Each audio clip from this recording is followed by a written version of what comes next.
ओम शांति। आज के रम्यक्तवाणी 26/1/1971। जिम्मेवारी उठाने से फायदे। तो दायित्व ग्रहणের সুবিধা। तो बाबा बोलছেন, तुम बच्चे हो विश्व को परिवर्तन करने वाले, विश्व के आधार मूर्त। बाबा बोलছেন, বাচ্চারা তোমরা হলে বিশ্বকে পরিবর্তন করে বিশ্বের আধার মূরত। আমরা বিশ্বকে পরিবর্তনও করব আর আমরা হচ্ছে বিশ্বের फाउंडेशन, आधार मूर्त। उद्धार करने वाले भी हो और साथ साथ विश्व के आगे उदाहरण स्वरूप बनने वाले भी हो। আমরা উদ্ধারকারীও আছি, আবার সাথে সাথে বিশ্বের সামনে নিজেকে उदाहरण हिसेबे प्रस्तुत करब। আমরা उदाहरण स्वरूप आत्माओं। जो आधार मूर्त होते हैं उनके ऊपर ही सारी जिम्मेवारी रहती है। যেমন একটা বিল্ডিং করে, বিল্ডিং যতই বড় হোক সুন্দর হোক, কিন্তু ফাউন্ডেশন হচ্ছে সে পিলার, ভিট। সেরকমই বাবা বলছে আমরা হচ্ছে আধার মূরত, আমাদের উপরেই কিন্তু সমস্ত দায়িত্ব আছে। अभी आपके एक एक कदम के पीछे अनेकों के कदम उठाने की जिम्मेवारी है। বাবা বলছে এখন আমাদের এক একজনের, মানে আমাদের প্রত্যেকেরই এক একটি কদম, এক একটি পদক্ষেপের উপরে কিন্তু অনেক আত্মাদের এগিয়ে নিয়ে যাওয়ার দায়িত্ব আছে, হ্যাঁ না? মানে আমাদেরকে অনেকজন ফলো করছে, শোনো আমি যা যা করছি এর পিছনে অনেক আমি এগিয়ে যাচ্ছি, ওনারাও কিন্তু এগিয়ে যাচ্ছে। पहले साकार रूप फॉलो फादर के रूप में सामने था। প্রথমে যখন সাকার বাবা ছিলেন তখন সাকার বাবা ফলো ফাদারের রূপে আমাদের সকলের সামনে ছিলেন। अभी आप लोग निमित्त मूर्तियाँ हो। বলছেন এখন হচ্ছে আমরা নিমিত্ত মূর্তি। মানে ব্রহ্মা বাবা আছেন, ফলো ফাদার ফলো মাদার আছে, কিন্তু তবুও সবাই দেখতে চাই কি আজকের দিনে মানে বাস্তবে সত্যি বাবা যেটা বলছে সেটা কি পসিবল। তো সেটা এই মুহূর্তে যারা ওটাকে ফলো করছে 100%, তারা হচ্ছে নিমিত্ত আত্মা। তাই এই মুহূর্তে সবাই নিমিত্ত আত্মাদেরকে দেখতে চায়। तो ऐसे समझो कि जैसे जिस रूप से जहाँ हम कदम उठाएंगे वैसे सर्व आत्माएँ हमारे पीछे ফলো করেঙ্গি। বাবা বলছে সেজন্য আমাদের এরকম মনে করতে হবে কি যেভাবে যেই রূপে আমরা আমাদের কদম ওঠাবো মানে পদক্ষেপ উঠাবো সেরকমভাবেই কিন্তু সকল আত্মারা আমাদেরকে ফলো করবে। ইয়ে জিম্মেবারি হ্যাঁ, এটাই হচ্ছে আমাদের দায়িত্ব।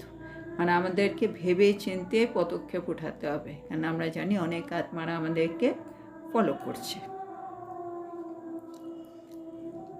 सर्व के उद्धार मूर्त बनने के कारण এবার আমাদের কি লাভ হবে বাবা বলছেন, सर्व के उद्धार मूर्त बनने के कारण सर्व आत्माओं की जो आशीर्वाद मिलती है तो फिर हल्कापन भी आ जाता है, मदद भी मिलती है। বাবা বলছে আমরা আধার মূর্ত আমাদেরকে ফলো করছি, এতে কী হচ্ছে তাদেরও উদ্ধার হচ্ছে, আর তাদের উদ্ধার হচ্ছে বলে সে আত্মারা আমাদেরকে আশীর্বাদ দিচ্ছে, আর তাদের আশীর্বাদটা আমরা পাচ্ছি বলে আমরা সব সময় হালকা থাকছি, মানে হালকা ভাব অনুভব করছি, যেটা বলে ডাবল লাইট অবস্থা। আর আমরা সহায়তাও পাচ্ছি, যখন যা দরকার সেভাবে আমরা সহায়তায়ও পাচ্ছি, মানে হেল্পও পাচ্ছি, মদত। जिस कारण जिम्मेवारी हल्की हो जाती है, সেজন্য মানে আমি আশীর্বাদ পাচ্ছি, আমি নিজে হালকা অনুভব করছি, আমি তাদের হেল্প পাচ্ছি, সেজন্য আমার উপরে যে এত বড় দায়িত্ব সেটা কিন্তু আমার আর বোঝা মনে হয় না, সেই বোঝাটাও আমার জন্য হালকা হয়ে যায়। बड़ा कार्य होते हुए भी ऐसे अनुभव करेंगे जैसे कोई करा रहा है। ভাবছে এটা অনেক বড় দায়িত্বের কাজ ধর আমার কাছে আছে, কিন্তু তখনও আমরা এমন অনুভব করব যেন আমাকে দিয়ে কেউ করিয়ে নিচ্ছেন, মানে আমি করছি না, কেউ আমাকে দিয়ে করিয়ে নিচ্ছে, এরকম মনে হবে। ये जिम्मेवारी और ही थकावट মেটানে वाली है। সেজন্য এরকম দায়িত্ব যদি আমরা পাই, হ্যাঁ, যে দায়িত্ব পেলে আমি আশীর্বাদ পাচ্ছি, আমি হালকা ফিল করছি, আমি হেল্প পাচ্ছি, হ্যাঁ, আর আমার মনে হচ্ছে আমি করছি না, যেন অটোমেটিক হয়ে যাচ্ছে আর কি, কেউ করিয়ে নিচ্ছে। তো বলছে এই দায়িত্ব পেলে আরও কি হচ্ছে, তোমার ক্লান্তি দূর হয়ে যাচ্ছে। মানে এরকম দায়িত্ব না পেলে আমি যে ক্লান্ত বোধ করতাম সেটা নেই, এত বড় কাজ করেও আমার কোনো ক্লান্তি নেই, এরকম একটা অবস্থা। ফ্রি রেহনা মন কো ভাতা হি নেহি হে। তখন মনে হবে ফ্রি থাকার ভালো লাগবে না, মানে ফ্রি বসে আছি, না না, মনে হয় কিছু দায়িত্ব পালন করি। ফ্রি থাকতে মন চাইবে না। जिम्मेवारी अवस्था को बनाने में बहुत मदद करती है। বা বলছে যদি আমরা দায়িত্ব নিই কী কী লাভ, বা বোঝাচ্ছেন দায়িত্ব আমাদের স্থিতি বানাতে অনেক সাহায্য করে। হ্যাঁ, আমি আত্মা যে আমার স্থিতিটাকে ঠিক রাখবো, সেটাতে দায়িত্ব অনেক হেল্প করে। बाप दादा जब महारथी बच्चों को देखते हैं तो सभी के वर्तमान स्वरूप और इसी जन्म के अंतिम स्वरूप और दूसरे जन्म के भविष्य स्वरूप तीनों ही सामने आते हैं।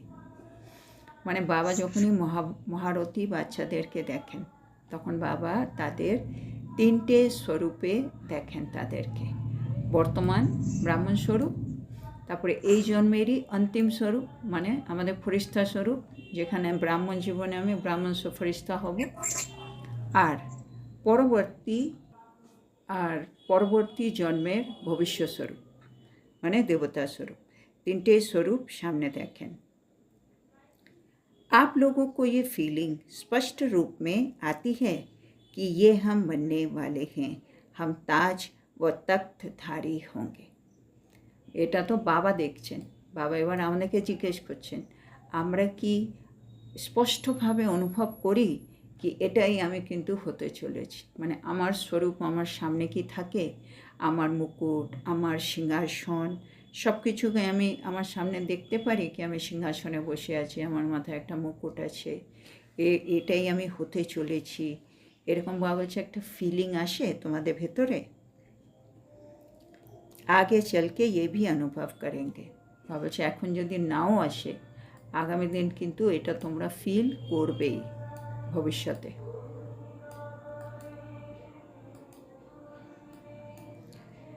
তারপরে বাবা বলছেন जैसे साकार रूप में प्रत्यक्ष अनुभव किया ना, বাবার এক্সাম্পল দিচ্ছে সাকার বাবার, যেমন ব্রহ্মা বাবা সবসময় অনুভব করতো कि আমি এই শরীর ছাড়লাম, এই গিয়ে বিষ্ণু হব, হ্যাঁ না, শ্রীকৃষ্ণ হব, একেবারে সবসময় উনি উনার চোখের সামনে ওটা দেখতেন প্রত্যক্ষ রূপে।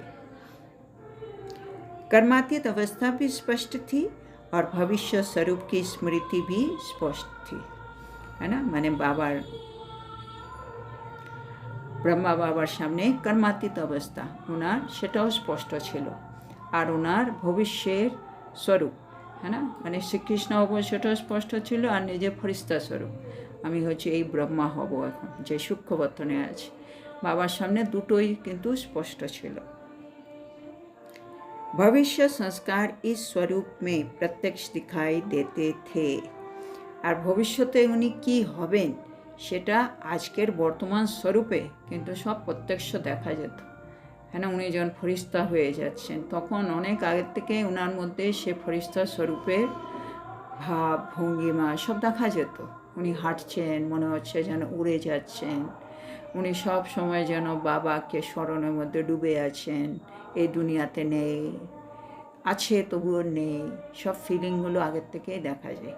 তো ভবিষ্যতের সংস্কার এই स्वरूपे प्रत्यक्ष देखा जाए तो आप सभी ऐसे अनुभव करेंगे जैसे कि बस ये शरीर छोड़ा और वो तैयार है। तो একইভাবে বাবা বলছে আমাদেরকেও করতে হবে, আমরাও এটা অনুভব করব যে আমি ব্যাস এই শরীর ছাড়লাম আর আমি সেটা তৈরি হয়ে গেলাম। বুদ্ধি বল দ্বারা ইতনা স্পষ্ট অনুভব হোগা। আর এটা কীভাবে আমি অনুভব করব? আমার বুদ্ধি বলের দ্বারা, মানে আমার বুদ্ধির পাওয়ার, আমার ভিজুয়ালাইজেশনে চলে আসবে ওটা। বারে বারে আমি দেখতে পাচ্ছি নিজেকে আমি এটা হলাম হলাম হলাম, এত স্পষ্ট হবে। अभी दिन प्रतिदिन अपने सर्विस से, अपने सहयोगीपन से, अपने संस्कार को मिटाने की शक्ति से अपने अंतिम स्वरूप और भविष्य को जान जाएंगे। ভাবছি আগামী দিনগুলোতে দিন প্রতিদিন আমি যা যা সেবা করছি, আমি যেখানে যেখানে সহযোগ দিচ্ছি, যেখানে যেখানে আমি নিজের সংস্কারকে সমাপ্ত করছি, সেই শক্তিগুলো ইউজ করে তখন আমি কিন্তু নিজের অন্তিম স্বরূপ ফরিস্তা আর ভবিষ্য স্বরূপ দেবতা এটাকে কিন্তু আমি জেনেই যাব। पहले कहते थे ऐसा समय आएगा जो नज़दीक वाले और दूर वाले स्पष्ट दिखाई देंगे।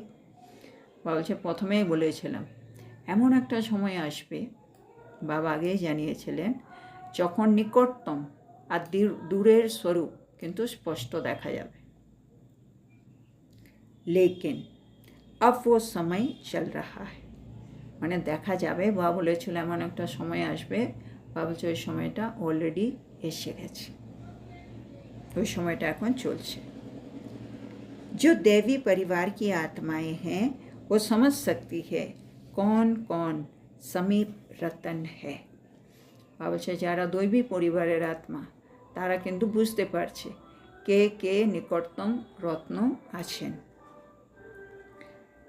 जिनको जितना समीप आना है वो सरकमटेंस अनुसार भी इतने समीप आएंगे।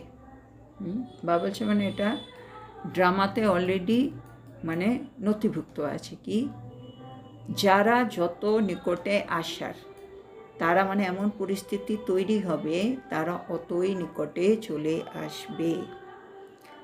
जिनको कुछ दूर होना है तो सरकमटेंस भी बीच में निमित्त बन जाएंगे जो चाहते हुए भी आ नहीं सकेंगे।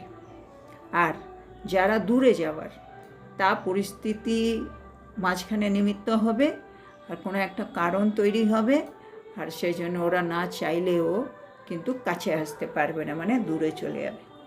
মানে ড্রামা যারা যারা রয়্যাল ফ্যামিলিতে আসবে বা সত্যযুগে যেখান যেখান কাছাকাছি থাকবে সে আর তারা অটোমেটিক নিজেরা কাছাকাছি চলে আসবে, আর যারা একসাথে থাকবে না অন্য অন্য জায়গায় থাকবে তারা এখন একসাথে আছে তারা কিন্তু আলাদা হয়ে যাবে, এর মধ্যে পরিস্থিতি নিমিত্ত হবে। तो बाबा बोलছে ये सभी भविष्य का साक्षात्कार अभी प्रैक्टिकल सर्विस चल रही है।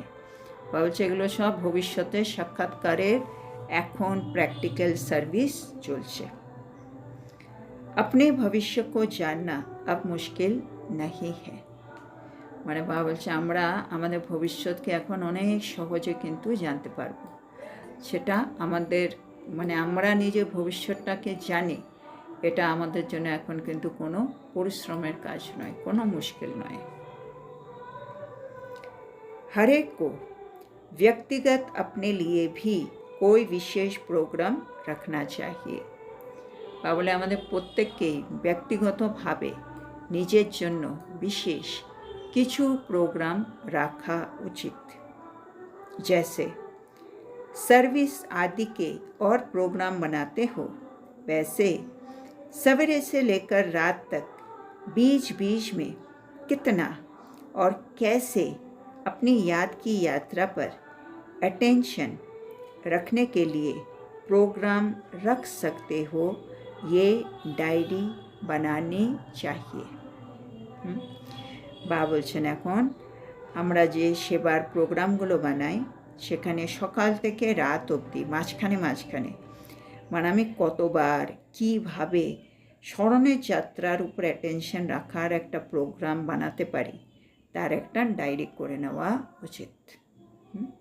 এবার আমরা তো সেবা সেবা করেই যাচ্ছি, কিন্তু সেবার মাঝে আমাকে তো স্মরণের যাত্রায়ও থাকতে হবে, সেজন্য সেবার প্রোগ্রাম তো অলরেডি ফাইনাল হয়েই আছে, তার মাঝখানে কোথায় কোথায় আমি একটু একটু টাইম পাবো যখন আমি স্মরণের যাত্রায় বসতে পারবো।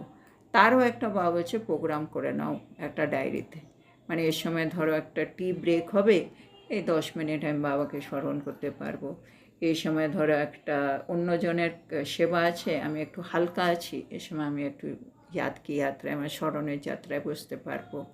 মানে সেবার মাঝখানে মাঝখানে কোথায় কোথায় আমি আমার স্মরণের যাত্রার উপরে অ্যাটেনশন দেবো, এরও ডায়েরি বানাও। অমৃত বেলে হি ইয়াদ কা প্ল্যান বানানা চাহিয়ে, মানে আমাদের অমৃত বেলা থেকেই স্মরণের যাত্রার প্ল্যানটা বানিয়ে ফেলা উচিত। समझो आप लोग को स्थूल कार्य आदि में बिजी रहते हो, लेकिन হ্যাঁ বাবা বলছে ধরে নাও কি মনে করো তোমরা কোনো স্থূল কাজে অনেক ব্যস্ত রয়েছো, हैं, लेकिन उसमें भी थोड़ा समय के लिए जैसे नियम बांधा हुआ है याद में रहने का, हैं, মানে আমরা স্থূল কার্যতে অনেক ব্যস্ত, কিন্তু তার মধ্যেও অল্প সময় বের করো যখন আমি আত্মা স্মরণের যাত্রায় থাকবো, আর এই নিয়মটা যেন বাধা থাকে। মানে আমি এই 2 ঘন্টা করার পরে আমার 10 মিনিট একটা ব্রেক লাগবেই লাগবে, আর 10 মিনিট আমি বাবাকে স্মরণ করব। আমি এই করবো, এরপরে আমার একটু 5 মিনিট একটা ব্রেক লাগবে, এরকম মাঝে মাঝে কিছু একটা সময় বের করে নিতে হবে যখন আমি স্মরণের যাত্রা থাকবো, আর এই নিয়মটা বাঁধা থাকতে হবে, মানে ফিক্স থাকতে হবে।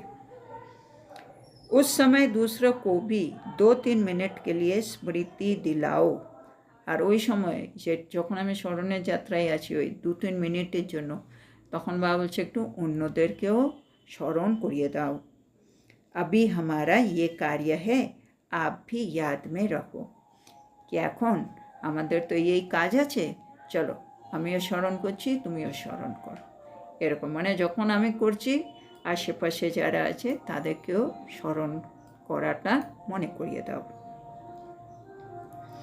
जैसे अब एग्जाम्पल दीजिए, मुकर्रर टाइम पर ट्रैफिक भी रोक लेते हैं, ভাবছে যেমন নির্দিষ্ট টাইমে ট্রাফিকও কিন্তু স্থির হয়ে যায়, হ্যাঁ না, হঠাৎ রেড লাইট হলে যতই এমার্জেন্সি হোক যাই হোক দাঁড়িয়ে আছে তো দাঁড়িয়েই আছে গাড়ি, ট্রাফিক আটকে যাবে।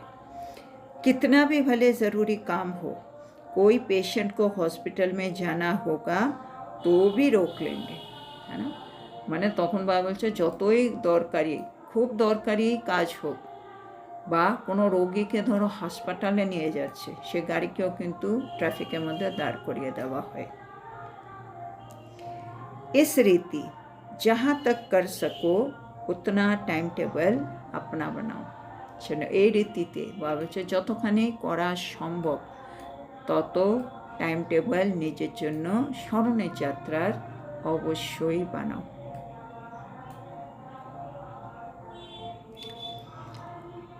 तो और भी देखेंगे कि इन्हों का ये टाइम याद का मुकर्रर है, तो और भी आपको फॉलो करेंगे। আর বাবা বলছে এটা যদি আমরা করি অন্যরা সবাই দেখবে, আরে এই সময় না উনি ঠিক বাবাকে স্মরণ করতে বসে পড়েন, এদের এই স্মরণের টাইমটা না একেবারে ফিক্স আছে, তখন কী হবে বাবা বলছে অন্যরাও তোমাদেরকে ফলো করবে।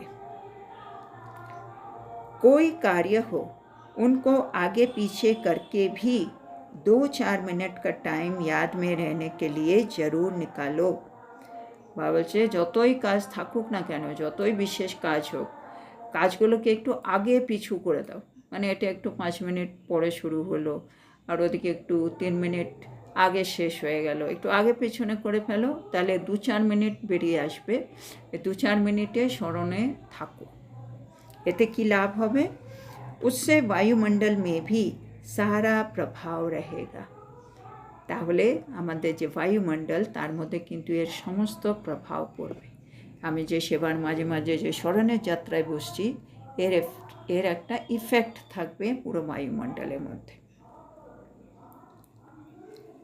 সবই 1-2 को ফলো করেंगे, আর এটা যদি আমরা নির্দিষ্ট সময় ফিক্স করে ডেলি করতে থাকি, বা বলছে সবাই একে অপরকে ফলো করবে।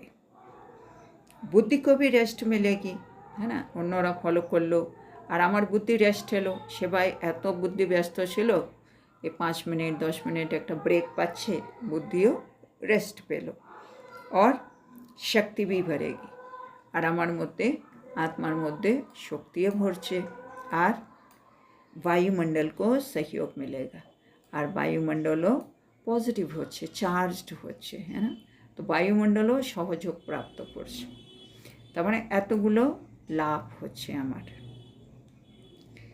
फिर एक अनोखापन दिखाई देगा भावছে तारपरे একটা অন্যরকম भाव देखा जाबे जैसे कुछ समय आप एक दो को याद दिलाते थे शिव बाबा याद है भावছে যেমন কিছু সময়ের জন্য এর আগে তোমরা একে অপরকে স্মরণ করিয়ে দিতে कि शिव बाबा स्मरणे आछे तो है ना शिव बाबा याद है वैसे ही जब देखते हो कोई व्यक्त भाव में ज़्यादा है भावছে একইভাবে যখন আমরা দেখি কোনো আত্মা মনে হচ্ছে একটু ব্যক্ত ভাবে একটু বেশিই আছে মানে বাহ্য জগতে একটু ডুবে গেছে तो उसको बिना कहे अव्यक्ति शांत रूप ऐसा धारण करो तखन बाबलছে মানে কোনো একটা আত্মা ব্যক্ত ভাবে ডুবে গেছে তখন তাকে কিছু না বলে নিজের अव्यक्त स्वरूप যেটা শান্ত স্বরূপ ওটার মধ্যে স্থিত হয়ে যাও মানে ওটা ধারণ করে নাও जो वो भी इशारे से समझ जाए তখন সেও কিন্তু ইশারায় বুঝে যাবে ও আমাকে একটু সাইলেন্সে থাকতে হবে মনে হচ্ছে আমি বেশি কথা বলতে শুরু করেছি মানে কেউ বেশি কথা বলছে আমি চাইছি একটু শান্ত হোক ওকে কিছু না বলে নিজেই শান্ত স্বরূপ হয়ে ফেরেশতার স্থিতিতে বসে আছে তাতে ওই ইশারা বুঝে যাবে तो फिर वातावरण कुछ अव्यक्त रहेगा এতে কি হবে আমি अव्यक्त स्वरूपে বসে পড়লাম আমাকে দেখে ওই আত্মা একটুখানি ঠিক হয়ে গেল এতে আমার वातावरण হ্যাঁ কিছু সময়ের জন্য अव्यक्त হয়ে গেল तुम्हारी अंतिम स्टेज है साक्षात्कार मूर्त আমাদের শেষ স্টেজটা কি হবে সাক্ষাৎকার মূর্তি जैसे जैसे साक्षात मूर्त बनेंगे वैसे ही साक्षात्कार मूर्त बनेंगे माने जेरकम आमरा साक्षात मूर्ति हब भावছে সেই রকমই তোমরা साक्षात्कार मूर्ति हबे जब सभी साक्षात मूर्त बन जाएंगे যখন আমরা সবাই সাক্ষাৎ मूर्त হয়ে যাব तो संस्कार भी सभी के साक्षात मूर्त समान बन जाएंगे भावছে তখন সবার আমাদের সংস্কারও সাক্ষাৎ मूर्तेर समान হয়ে যাবে তো আজকে আমরা এখানেই থামি তো আজকে বাবা আমাদেরকে কি বোঝালেন প্রথমে বাবা আমাদেরকে বলছেন আমরা হচ্ছি বিশ্ব পরিবর্তনকারী আত্মা আমরা হচ্ছি বিশ্বের আধার মূরত আত্মা আমরা হচ্ছি বিশ্বের উদ্ধারকারী আত্মা আর আমরা হচ্ছি বিশ্বের সামনে উদাহরণ স্বরূপ আত্মা বলছে আমরা আধার মূরত সেটা আমাদের উপরে কিন্তু সমস্ত দায়িত্ব আছে আমাদের এক একটা কদম এর পেছনে মানে পদক্ষেপের পেছনে অনেক আত্মাকে এগিয়ে নিয়ে যাওয়ার দায়িত্ব আছে মানে আমাকে অনেকে ফলো করছে যেমন আগে সাকারে বাবা ছিলেন যখন বাবাকে ফলো করতেন এখন আমরা হচ্ছে নিমিত্ত মূর্তি আমাদেরকে অনেকে ফলো করছে কেন আমরা এই মুহূর্তে আমরা সাকারে রয়েছি সেজন্য বাবা বলছে এরকম মনে করে আমাকে প্রতিটা কদম তুলতে হবে কি আমাকে অনেকে ফলো করছে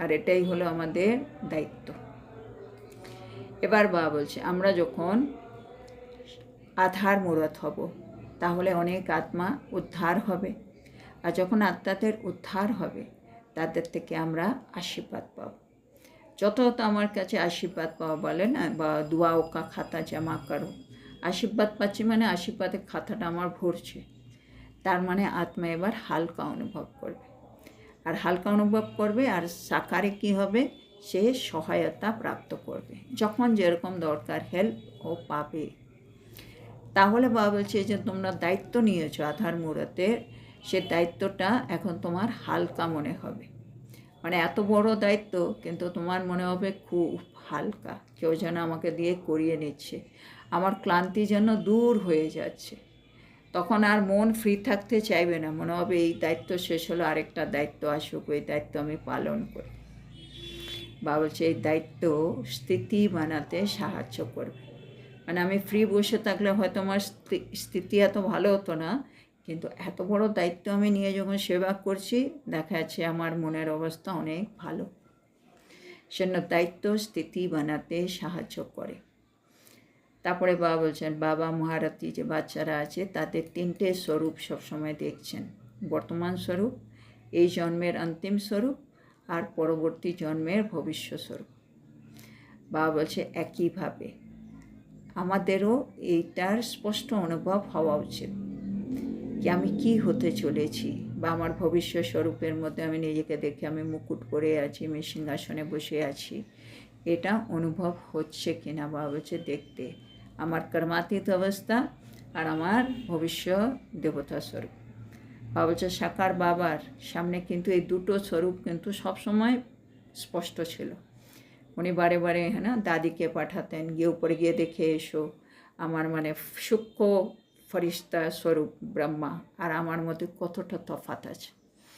তার মানে ওনার কাছে একেবারে ক্লিয়ার ছিল, ওটা হচ্ছে 100% পিওর, আর আমাকে অত হতেই হবে।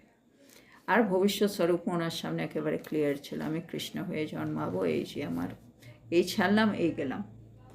বা হচ্ছে একই জিনিস আমাদেরও অনুভব করতে হবে কি এই শরীর ছাড়লাম, বা সেই দেখো এটা তৈরি হয়ে আছে, এই শরীরে আমি আত্মা গিয়ে ঢুকবো। আর এটা কিভাবে দেখব? বুদ্ধি বলের দ্বারা স্পষ্ট অনুভব করতে হবে।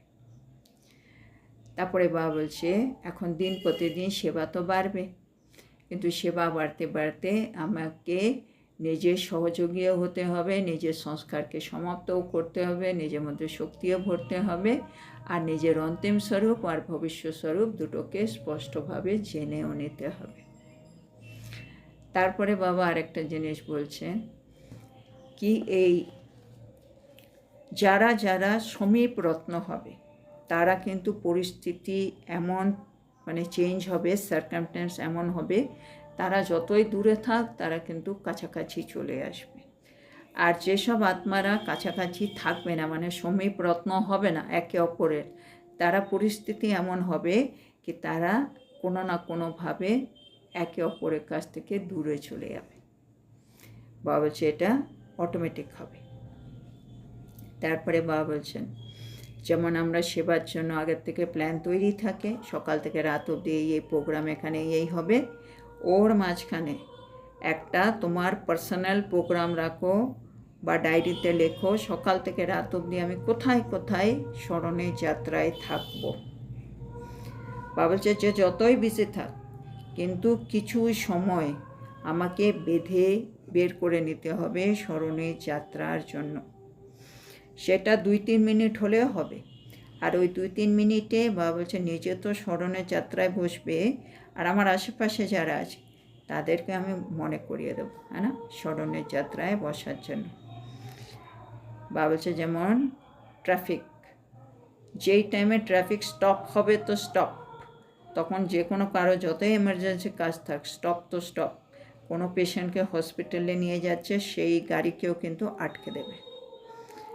একইভাবে মানে আমিও সেই স্মরণের যাত্রার টাইম টেবিলটা বানাই বা বলছি, আর ওটাকে মানে ইমপ্লিমেন্টও করতে হবে কি 10টায় আমি 5 মিনিট ব্রেক নেব তো ব্রেক নেবই নেব। তো বাবা বলছে যদি আমরা এরকম করতে পারি আমাকে ফলো করা হবে, সবাই বলবে আচ্ছা এই 10টা 5 হয়েছে না, উনি গেছেন হবে 10 মিনিট স্মরণের যাত্রায় বসতে, এদের এই সময়টা একেবারে ফিক্স হয়ে আছে, ওরাও তখন চেষ্টা করবে তোমাকে ফলো করার। আর বাবা বলছে যখন আমরা এটা করতে পারবো এতে আমাদের কি লাভ হবে? এক তো আমার বুদ্ধি রেস্ট পাবে, দ্বিতীয় আমার মধ্যে শক্তি ভরবে, আর তৃতীয় আমি যে বায়ুমণ্ডলে আছি সে বায়ুমণ্ডলটা ভালো হয়ে যাবে, তার উপরে একটা পজিটিভ এনার্জি ছড়িয়ে যাবে। বাবা বলছে এটা একটা আলাদা জিনিস অনুভব হবে ওই সময়। যেমন আমরা শিব বাবা ইয়াদ হে শিব বাবা মনে আছে কিনা বলি, একইভাবে যদি আমরা এখন দেখি বাবা বলছে কোনো আত্মা একটু বেশি ব্যক্ত ভাবে বসে আছে, তখন ওকে কিছু না বলে নিজে অব্যক্ত স্বরূপে স্থিত হয়ে যাও। তাইলে ও ইশারাতে বুঝে যাবে কি আমি একটু বেশি কথা বলছি, উনি দেখো ফরিস্তা স্বরূপে স্থিত হয়ে আছে। তো এতে কি হবে, বাতাবরণ যে বাহ্য মুক্তা বলে বাতাবরণটা পুরো বাহ্যের মুক্তা হয়ে যাচ্ছিল, এনার্জি ছড়িয়ে যাচ্ছিল, ওটা আটকে যাবে। বায়ুমণ্ডলে এখন অব্যক্ত প্রভাব পড়ে যাবে, মানে যে কোনো কেউ আসবে ও একটা ওখানে অব্যক্ত স্থিতির অনুভব করবে। তারপরে বা বলছে আমাদের অন্তিম স্টেজ হচ্ছে সাক্ষাৎকার মূরত। কিন্তু এটা কখন হবো, যখন আমি সাক্ষাৎ মূরত হয়ে দাঁড়াবো, মানে যখন আমি আমার মধ্যে সব গুণ শক্তি সব ঢুকে আসবে, আমি সাক্ষাৎ মূর্তি হতে পারবো, তখনই আমি কিন্তু অন্য আত্মাদেরকে সাক্ষাৎকার করাতে পারবো। সেন বলছে জैसे जैसे সাক্ষাৎ মূরত वैसा ही সাক্ষাৎ মূর্তি। তো আজকের এত সুন্দর শিক্ষার জন্য আমরা আমাদের প্রিয় শিব বাবাকে বলবো ধন্যবাদ বাবা, ধন্যবাদ। ওম শান্তি।